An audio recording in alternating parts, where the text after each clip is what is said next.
Hi, everybody. I'm Jack Jose. I'm the president of the board of Ohio Students for Gun Legislation, a registered 501c4 political advocacy group. Welcome to our podcast and our videos where we talk with experts working to prevent gun violence. We share advice, strategies, legislative ideas, and we offer steps you could take to reduce the devastating toll that guns take on American lives every year. We're speaking today with Dr. Vanessa Enoch. And here to introduce our guest is the Ohio Students for Gun Legislation founder and executive director, Ethan Nichols. Hi everyone, I want to thank you all for watching this video and tuning in with us today. I want to thank you, Dr. Enoch, for agreeing to come on with us, and I want to also thank you for your inspiring campaign for Congress in Ohio's 8th Congressional District, both in 2018 and again this year. Your campaign is a powerful one with a powerful message of change in a district that has been gerrymandered and controlled by Republican Congressman Warren Davidson for quite a long time now, and we recognize the change that this district needs, and I want to thank you for stepping up and running in a hard district. So for those of you that don't know Dr. Enoch, Dr. Vanessa Enoch is a candidate for Congress in Ohio's 8th Congressional District, as I've mentioned.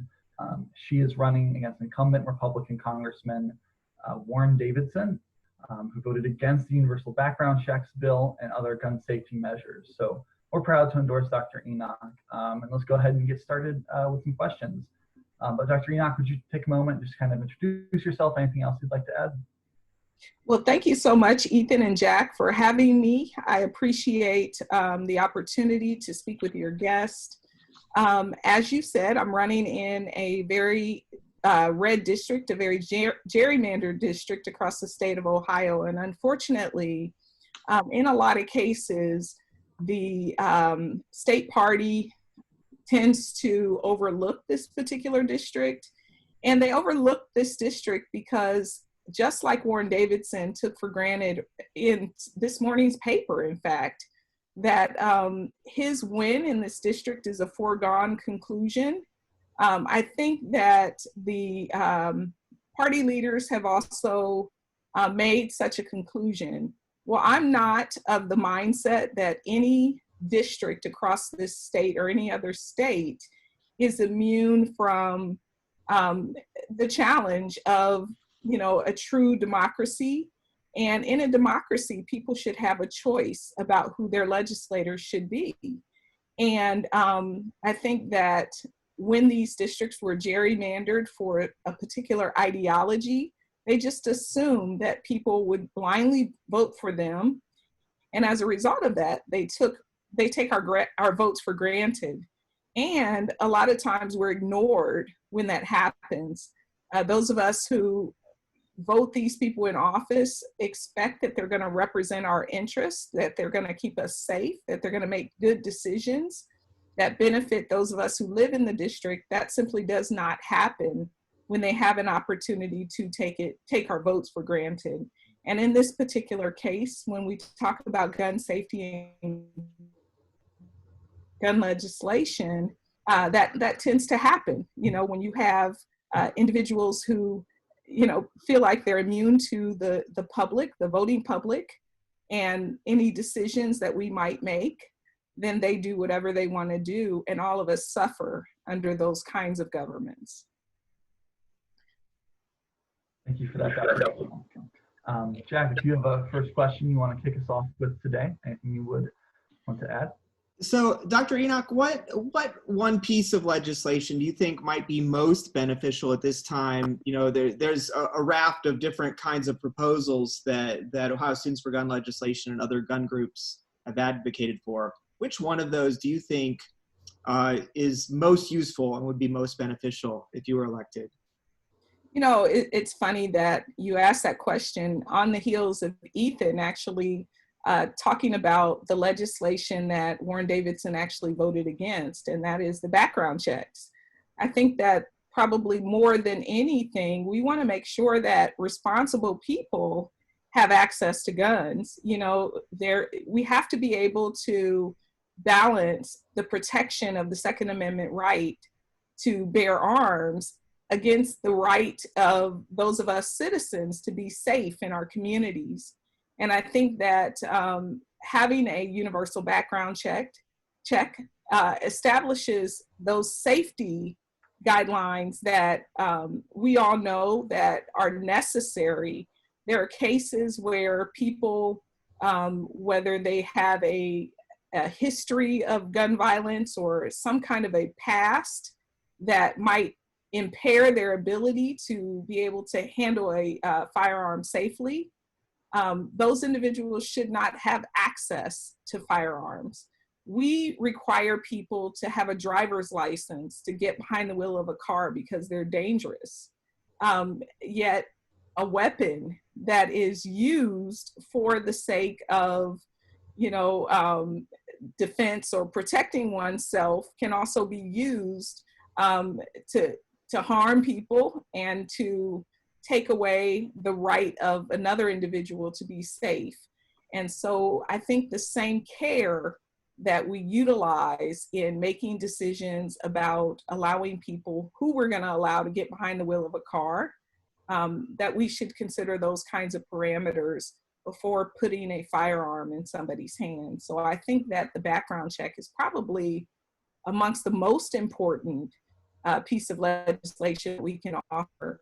And let me say this, being that I live in the 8th Congressional District, where much of our district is rural, I grew up in a household where my grandmother kept a firearm because she also came from a rural area in Portsmouth, Ohio, and Ironton, Ohio, and in West Virginia, where, we don't necessarily look at firearms in the same way that somebody perhaps in the city might look at them.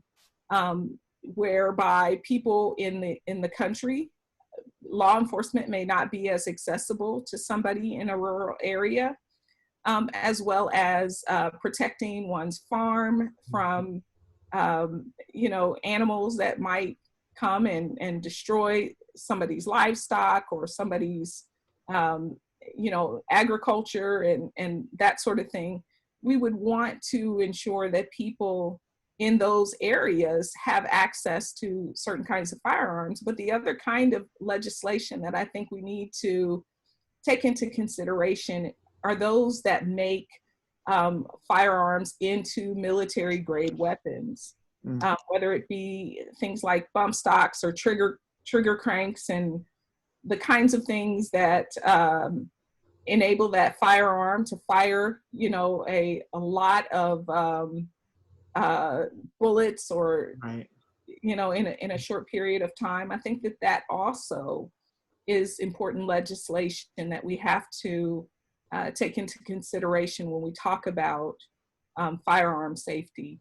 Right. Some of those things are things that I would think about when I think about the importance of making sure that we pass legislation that's going to keep all of us safe.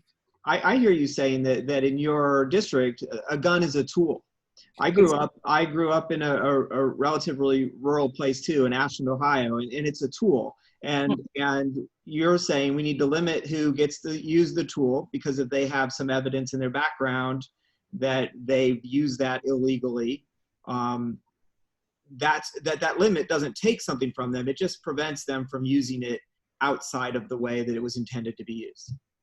Exactly. And even as it relates to the age of somebody who might have the maturity to handle a weapon and somebody who might not, in the same way that we say, okay, in order to see a rated R movie or to, like I said before, drive a car, there are certain kinds of things that we would want to know to make sure that you have the maturity, to make sure that you have the right mental capacity to handle those weapons as well as just looking at your background. A universal background check would include looking at the history of somebody who might have relocated to your area. And we can all think of rules that we'd want to apply to somebody else when our safety is at stake. And I'm sure that most residents, if they knew that somebody had, utilized a weapon in a way that harmed a large number of people or harmed anybody for that matter in another state, we'd want that kind of information to just ensure that us, our families and us as an individual, that we're safe, that we stay safe. Right. So I think that kind of legislation, when we think of utilizing firearms as tools, we would want to make sure that they are used as a tool that's in a helpful way, as opposed to a way that would harm others, right? Thank you for that. Yeah, that's a very good point. Yeah. So I wanted to bring up another measure, or another question real quick. So how, as a congresswoman, when you're elected, what would you do to address gun violence as root causes? How would you address the root causes of gun violence? So issues like poverty, racial aspects, how it intersects with the LGBT community, things like that. How would you work to address that in Congress? I think, first of all, anytime you come up with legislation, that legislation, you have to ensure that people who are impacted have an opportunity to give input. I, as a congressperson, I could tell you that where firearms are concerned, that my knowledge isn't as great as, maybe somebody who is a gun expert, somebody who had a service background or a law enforcement background. I think that it's important to make sure that the voices of individuals who are impacted would have an opportunity to speak on those things. For example, teachers, when the president decided that it would be a great idea to arm teachers, my daughter immediately was afraid to go to school, thinking, she was a high school student at the time. And her thought was, what if my teacher gets mad at me? Our kids never had the opportunity to weigh in on whether that was a good idea. Neither did the teachers. And I have friends who are teachers who, are horrified at the idea of having a gun in school. I have family members. My husband was actually in law enforcement. I have a brother-in-law who was also a law enforcement officer. And so when you talk about law enforcement officers, they've been specifically trained to handle weapons, to know how to shoot those things and when to use them and that sort of thing. I would think that when we're passing legislation, that we would want the opportunity to have input from all of those concerned, so that when we make those kinds of decisions, that we close all of the potential loopholes, and we consider all of the things that might come into play when those decisions are being made. So one of the things that I have said is that when I become a congressperson, I will have policy circles where, people in the community have the opportunity to come and to testify, to talk about the issues that are pertinent to them. Or fathers who have children in their homes, and what that regulation how that might impact their families. So I think we've got to consider the various voices as it relates to making any kind of decisions about gun legislation, and how we go about making decisions about taking weapons away from people who should not have them in their possessions. Maybe there are things that we're not thinking about. As someone who has experienced domestic violence in one way or another, I have never been a victim of gun violence.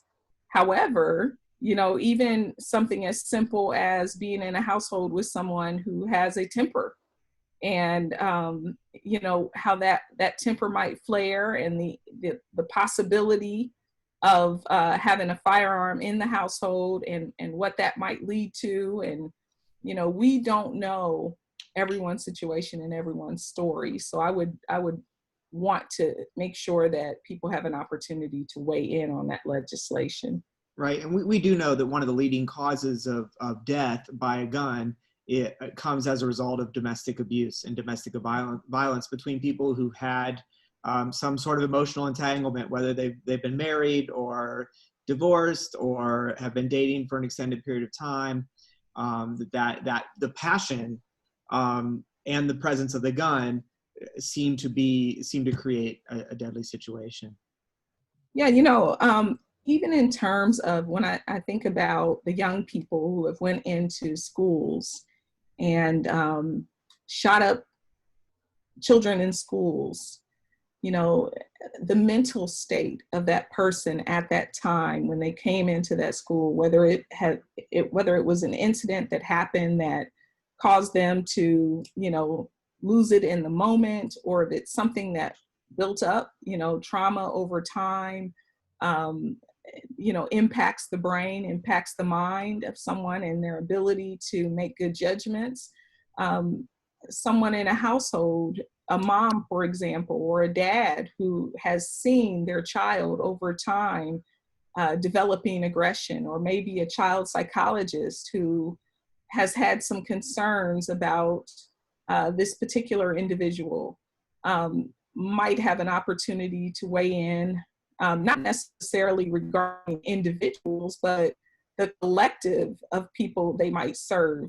That psychologist might be able to offer some information or a way that we should be thinking about gun legislation, and some ideas about how we can enact rules that are going to keep people safe as it relates to someone's mental state. I think another instance that I thought about as we were talking is in Cincinnati recently. There was a young man, I think he was 23 years old, who did have a mental health issue, and he was in the midst of a mental health episode, and law enforcement showed up. Mm-hmm. And while I watched that on television, it was 3 law enforcement officers, not even on television, I'm sorry, it was on the internet, it was on Facebook. Somebody tagged me in a Facebook post, and all I could see is the back of 3 police officers with their guns pointed towards a man who was visibly disturbed mentally. And I think when you have incidents like that, and you're considering legislation, that unless you understand mental health and how people might react in a mental health crisis, to see them standing there pointing a gun at this young man, all I could think about is people who I know who have mental health issues and how I would have dealt with that situation. Mm-hmm. I would have been trying to de-escalate the situation. I certainly would not have imagined pulling a gun on somebody who was in that state of mind. My hope would have been that some social workers showed up. So even as it relates to law enforcement, I think there's a lot of work to be done. I think that if we hold law enforcement officers accountable for their actions, then you'll have less a sergeant who actually utilized the wrong bullets, the wrong gun, and could have taken that young man's life. And so I think when we talk about making law enforcement officers accountable for their own actions, that could keep one of us safe. You might have an episode, you might have a mental condition. I mean, citizens have trauma, law enforcement officers have trauma. And so at any given time, when we know that those things can occur, we have to make responsible decisions that could possibly save a life and keep people safe. And making law enforcement officers accountable for their actions could also save a life. That's true. That's true. That's great. I want to thank you so much for joining us, Dr. Enoch. We're running a little low on time, but I want to thank you so much and let you know that we have your back all the way in your campaign. And we're proud to support you, and we truly hope that you win come November. Thank you. And thank you so much for what you guys do. I think it's important for young people to have a voice and an opinion as it relates to issues that could possibly impact you. So thank you. Awesome. Thank you so much for joining us. All right. Have a wonderful afternoon, guys. Thanks. You too. Thanks, Dr. Enoch. Take care. Thank you. Just remember, viewers, you can visit us at our website, studentsforgunlegislation.org, and from there you can join. We'll give you the resources to help design your own event, to figure out which candidates to get in touch with in your community to help them out, what legislation you can back, and to help you figure out the pathway to get your own legislation proposed and talked about. Dr. Vanessa Enoch's, I like this idea of these circles where we talk about legislation, we talk about these issues, we have to surface different ideas. So often the conversations get polarized when in fact there are common sense solutions that can be found if only we enter into dialogue. And the students in Ohio have been really powerful in helping create that.